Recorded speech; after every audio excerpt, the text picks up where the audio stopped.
the next government of the United Kingdom. You never know. So in that sense, what does the trade unions, do they have any agenda about like foreign policy issues, especially the issues that are close to heart, like Turkey-related issues? Do they come up, or are they going to be discussed as well? Is there anything interesting you would like to? Up until now, the only international issue that was brought to the stage was about a possible visit of Donald Trump to United Kingdom.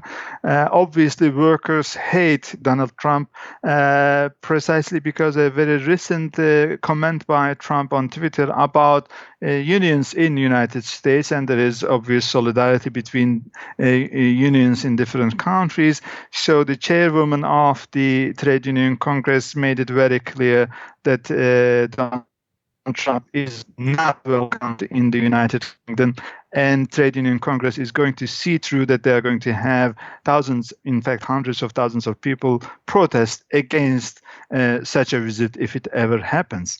Tomorrow we are going to see a motion by the Unite. This is the workers, one of the largest unions here, workers union, within which the supporters of PKK and Kurdish movements are quite well organized, and they are going to have a motion calling Turkey, first of all, to uplift the state of emergency as soon as possible.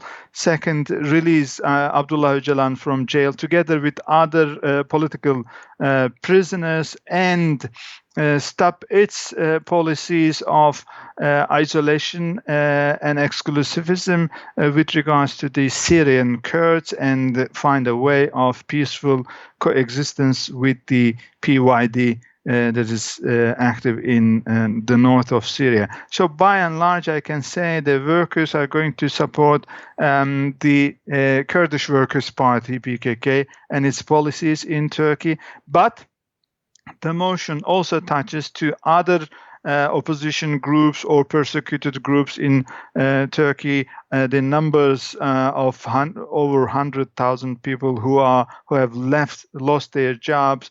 The unions, labor unions that were closed under the state of emergency presidential decrees are also mentioned in the motion. Apart from the motion, tomorrow there is going to be a fringe. Fringes are like sideline events that take place usually in the lunch break and in the after the daily program of the Congress. So in the lunch break, there is going to be a fringe about the Freedom for Öcalan campaign. Of course, they are not going to speak only about Öcalan. They are going to speak about issues about Turkish democracy. The title says "Resisting Dictatorship in Turkey and Building a Democratic Alternative in Syria: The Critical Role of the Kurds in Defining a New Middle East." Okay, so that's interesting that I found the wording